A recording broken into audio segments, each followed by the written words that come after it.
The moon is full, and you're feeling different. Something about you isn't quite right ever since that odd encounter with that creature with its fangs and claws. So, what happens to you now? What's that? You want to be scared? Come with me.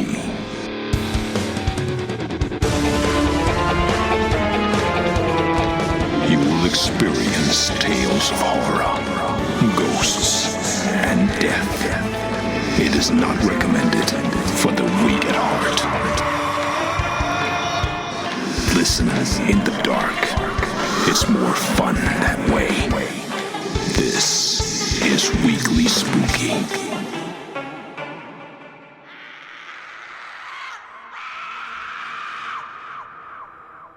Hello, my spookies. It's Wednesday, and you know what that means. It's time for a little spooky in your weekly. I'm your host and narrator, Enrique Couto, and we have a very special episode.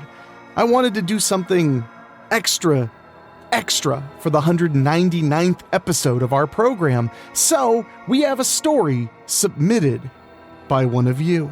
A story sent in by one of our dear listeners.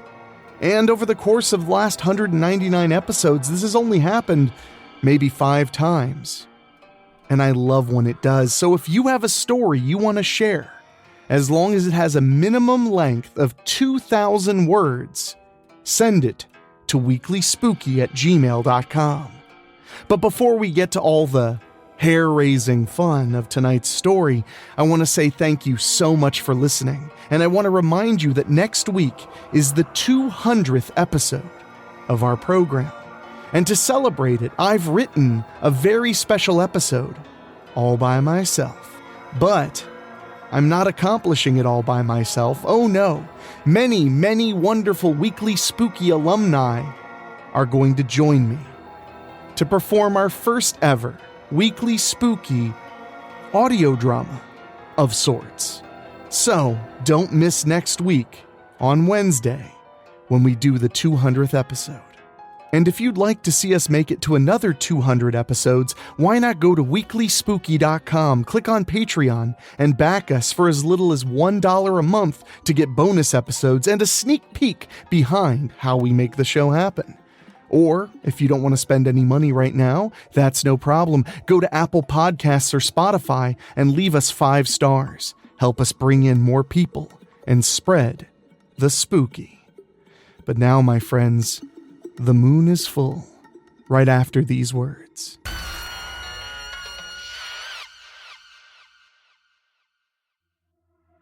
The Cruel Moon by Anonymous. I woke this morning with renewed energy I haven't felt in a long time. This is surprising considering my circumstances. The recent event of being attacked by a dog or dogs should leave me with both physical and emotional scars. I was out for a run last week at night in the last part of the full moon. My family think I'm strange, but I enjoy being in the wild at night. I've always felt closer to nature, more primal, animalistic, if you will, when the moon is full and it's cloudless. This allows light to be perfect for some degree of visibility. The attack happened so quickly I was unable to react other than instinctively cover my head with my arms. This is likely what saved my life, as instead of the fatal bite to the neck, the beast bit into my arm. I got 37 stitches, and 2 days later the wounds appeared completely healed, leaving the sutures dry and irritating. The physician had no explanation other than luck and dismissed me. Not only have I healed in an accelerated fashion, but I'm now feeling emotions I'm unaccustomed to. I can go from a relaxed nature to absolute rage over trivial things, smells, sounds, things no normal mind would ever register. I don't seem to require my glasses for reading, something that I've been using more and more as of late. My bad knee hasn't hurt since the attack, and my evening runs have been longer and faster than I can rationally explain. Other oddities have been happening as well. A week after that, I smelled what I thought was a cat, which is strange as I don't have a cat, nor have I noted any neighbors owning any. It became overpowering to me to the point that I had to find its source. I suddenly and uncontrollably jumped up and sensed it was close, and that I had to get it. I sprang from the dinner table, knocking over glasses and dishes, sprinting out the door in what others said was a screaming rage. I didn't know what I was doing, temporarily blinded by an unfounded anger. And when I became aware of my actions, I was a considerable distance away from my home, and I was laying halfway under a porch of some house I didn't recognize, frantically clawing and yelling at a poor, frightened house cat. The homeowner was terrified, asking what was the matter with me. As a gentle soul, I can't explain why I would do this, or how I even knew it was there. As the owner continued to yell at me about the ruckus, I growled at him. I actually growled. I realized what I was doing and ran in utter embarrassment. As another week had passed, more changes seemed to occur. I began to eat voraciously, in quantity and manner. Again, I became unaware of myself at times and now seemed to wake up to a mouthful of raw meat while I was hunched over on my knees on the floor. I felt my abdomen tight and distended with juices and drool dripping off my face and my brother yelling at me to stop. I shrugged him off and made another growling noise before I fully regained my faculties. After apologizing, he said to me I should think about seeing a doctor before leaving the house. I slept more and more, and one evening woke to smelling something novel and very disagreeable. I slunked from the bed and crawled to the door low and silent, smelling as I went. The scent drew me like a moth to a flame, and it was coming from the first floor. The hair on my back seemed to bristle and raise as she came around the corner from the kitchen. I sprang from the second floor with silent agility and landed directly in front of her. I could feel the tension in my muscles as they quivered. She began to scream as I breathed in and out, smelling her hair and neck. As I began to interrogate who she was and where she had been, my brother came running and jumped in between us, pushing me away. I lunged forward, snarling and growling, just as he had done that, and I bit at him just as he moved in front of my actual target. As he yelled out in pain and shock, I straightened up, realizing what I was doing, and broke into tears and ran to my room. I felt as though I was losing my mind.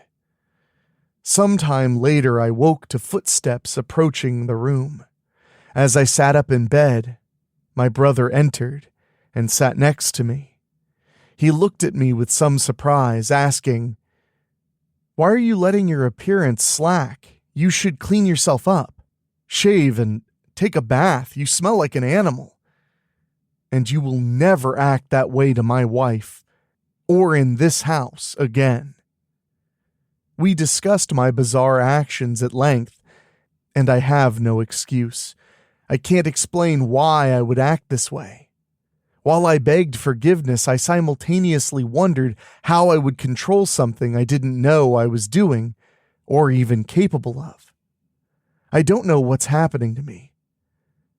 My soul cries and laments with fear and remorse for such thoughts of my insane rogue actions. I'm dreadfully afraid that this is getting worse. I had a startling revelation as after a number of days without any issues, I was becoming something else. An abomination. A monster. Something sinister and unrelenting had taken over all that is me. The description of the following few days will illustrate my evolution. I had gone to bed comfortable and warm after reading for the evening and even managing to eat a normal dinner of only half a prime rib roast and 3 bottles of red wine. As my appetite had expanded the last few weeks to the nearly legendary volumes, including one meal, which was nearly a case of wine and a quarter hog in one sitting, the meat was barely cooked enough to be considered warm, let alone actually cooked. Sometime that night I woke up, cold and wet. As I became more awake, I found, to my horror, I was outside, in the woods, laying on the ground. I was covered with mud, wet, and I had no clothes on, save one sock which was torn on the sole, leaving the foot bare on the ground. I was covered with small cuts and bruises as if I was running through briars or hawthorns. I had what appeared to have been puncture wounds or bite marks on my hands and arms, as though defensive in nature. God is my witness, I do not know or acquiesce to what I am doing during these fits I'm having. As my mind focused in on my situation, I rubbed some muck from my lips and realized some of what I had all over me was blood. I reactively spat and reached to pull what seemed like some kind of stringy tissue-like substance from in between my front teeth. As I began to vomit from this wretched event, I rolled over on my back and saw the full moon. Everything faded into the background at this moment as the beautiful, haunting moon hung low on the horizon. The soft glow mesmerized me as I suddenly lost myself in the sea of tranquility. The solitude, the depth of its magnetism was undeniable and completely intoxicating. I fixated on its rapturous light and dark grays. It was magnificent. I longed to touch it, and suddenly I let out a mournful howl like I've never heard before, and would have denied could have come from a man had I not just done it. By the time I mentally came back to reality, all the blood and mud was dried and the sun was beginning to light up the eastern horizon. Being naked and covered with the filth of whatever aberrant action I had committed, I did not want to be found in such a state.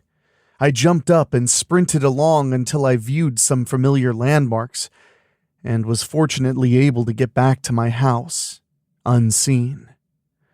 I had been 2 or 3 miles from my home, and after hearing daily gossip from neighbors, there had been a mountain lion killed in the area where I had woken up. Authorities had concluded it had been slaughtered and partially consumed by another unknown predator. All of this brought into stark contrast an idea that made me laugh out loud to myself, yet I recoiled at the very idea that it could be possible, that I knew what was happening. Everyone hears and reads about the legends, but of course, they don't exist. Separate cultures from all over the world tell stories of a man bit by a wolf and undergoing changes to eventually become a wolf himself, or a wolf man. Even in the world of science, psychiatry has a DSM diagnosis: lycanthropy. Could I have this rare disorder of myth and lore? I didn't know, but I did know that I'm becoming less and less tolerant of people, of society, of thinking about all of this.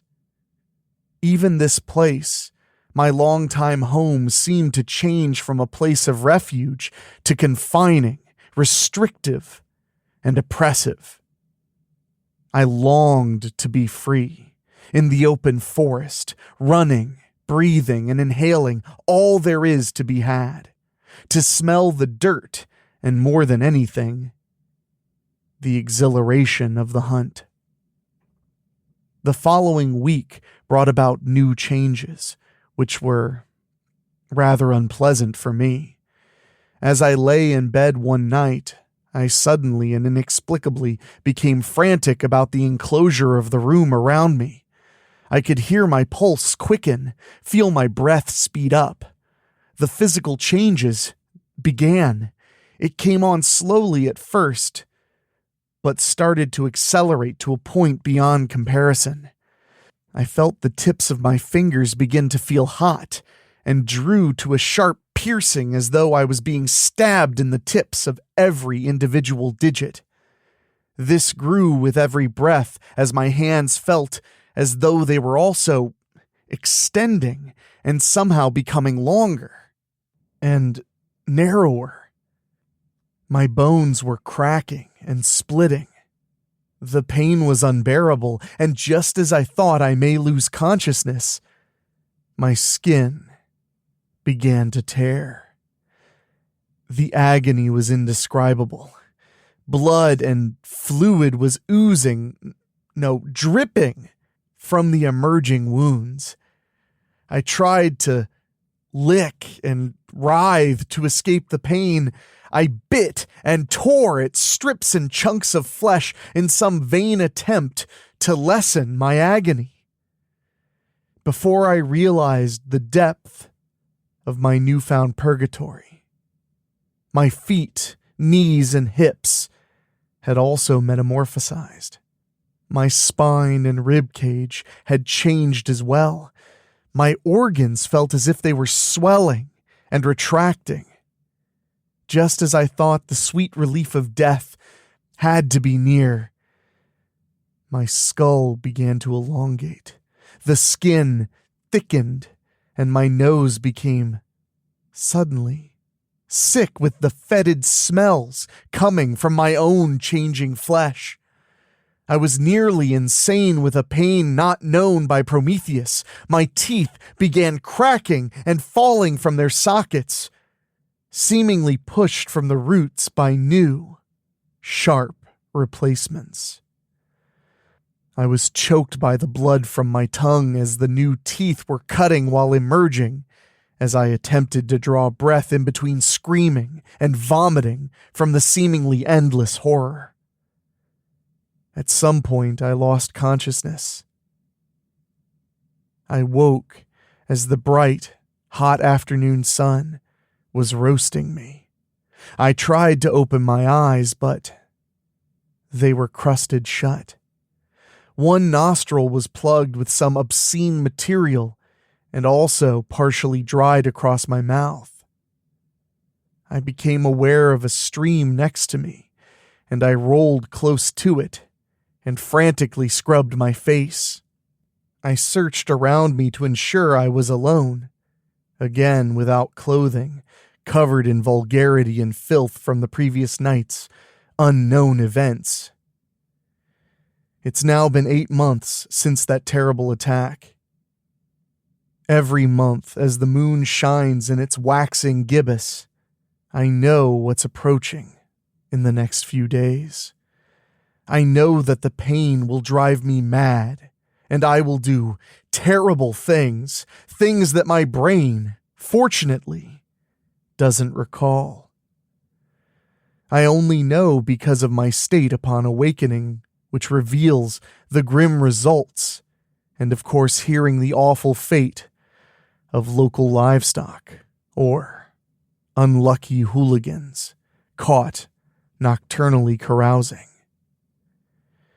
I believe in God and ask for forgiveness, as this is not my choice to be this abomination or commit these heinous acts. I also feel this monster growing every moon. I am absent longer every month. The effects are more profound and increasingly permanent. I can hardly go out in public anymore because of it. I am increasingly animalistic in my manner and appearance. And even if I did, I'm so volatile that I don't care. I do not want to harm anyone or anything. I am more like a wild animal than a person now, and this is just when the moon is new. These characteristics progress with the phases of the moon. The changes are easier only because I grow accustomed to them, not because they are less difficult. I know soon the wolf will fully consume me, and I fear I will be no more. I pray I will just die before the next cycle to spare whoever or whatever unfortunately lays in my path. This power, this curse, this new change is consuming me. It rules over me like an unbreakable law. This unrestrained jungle law is a terrible, final, and unforgiving place to be. Deep down, even though I try and try to deny it, I can't wait.